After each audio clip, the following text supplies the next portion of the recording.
So we can be confident that God is going to find us if we put ourselves in a position to be found.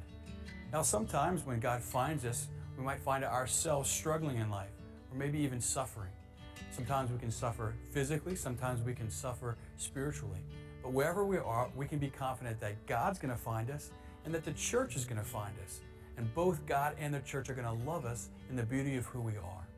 One of the beautiful ways that God finds us and ministers to us in the midst of our suffering is through the sacraments, especially the sacrament of the anointing of the sick. So, what is the sacrament of the anointing of the sick? Well, let's look at it this way. Whenever we find ourselves in life either struggling physically or spiritually, God is going to minister to us both at the same time.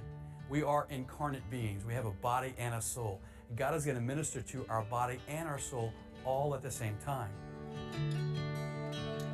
And when we suffer, we all have different responses to suffering. Some of us, whenever we struggle in life, whenever we find ourselves suffering, we close in on ourselves, try to figure out on our own. Perhaps there's a hopelessness. Maybe there's some despair. Maybe there's some anger. Sometimes, as we've discussed, whenever we suffer, it opens up questions. It draws us out of ourselves and it propels us into God.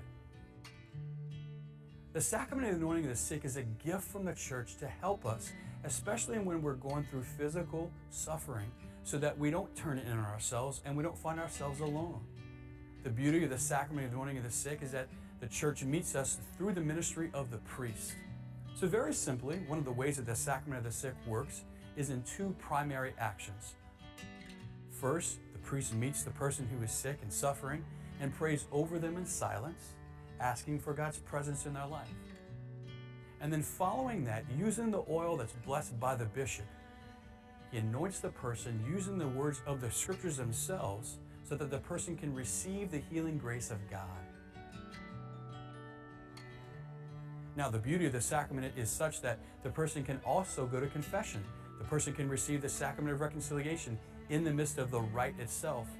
And oftentimes, the person also receives the gift of the Eucharist so that the sacrament of the Eucharist can aid them and assist them in their healing. Second question, who can receive the sacrament of the anointing of the sick? Well, the Catechism reminds us that anybody who is facing either old age or serious illness can receive the sacrament. Let me give a couple examples. I remember just a few years ago, one of my family members was facing cancer. It's a pretty serious illness.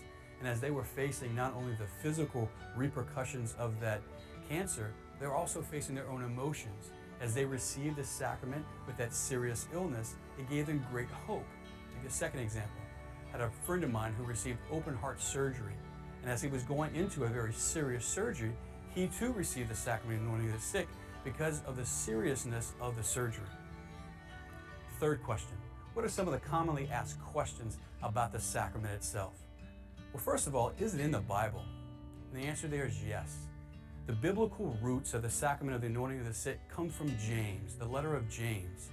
And there in the book of James, we see an invitation for those who are sick to call on the presbyter of the church, the priest of the church, and he will bring the blessed oil, and that the prayer of the priest and of the church will bless the person in their illness. So yes, there are biblical roots for the sacrament. We get it right there from James. Another commonly asked question is the sacrament only for those who are about to die? And that comes from a season in the church when they used to refer to it as last rites. Remember my mom and dad talking about the last rites, the sacrament that a person would receive before they would meet death. Well, the good news for all of us is, as the Catechism reminds us, is that the sacrament is there for us, the church is there for us whenever we are facing serious illness. So the sacrament is not just for those who have reached the end of their life, which begs the question, can a person receive it more than once? Well, absolutely. The church wants to be with us in the midst of our suffering. And if our physical suffering is elongated, the church wants to minister to us in the midst of the suffering. So we've talked a lot about suffering today. And I hope you hear it as good news that God is with you in the midst of the suffering. I've suffered in my life, and I think that we're all honest with ourselves. Suffering is going to be a part of our lives. Maybe you're there now. Maybe people know the struggles that you're going through. Or maybe you're holding it close to your heart. Maybe you're suffering and nobody knows about it. If that's the case, a lot of times we can feel alone, as if Nobody's there with us, especially God. But God is with you, is suffering with you, right here in your life, in your heart. Let's put ourselves in a position to be found by a God who loves you, by a God who wants to bring us peace, by a God who is with you in the midst of suffering.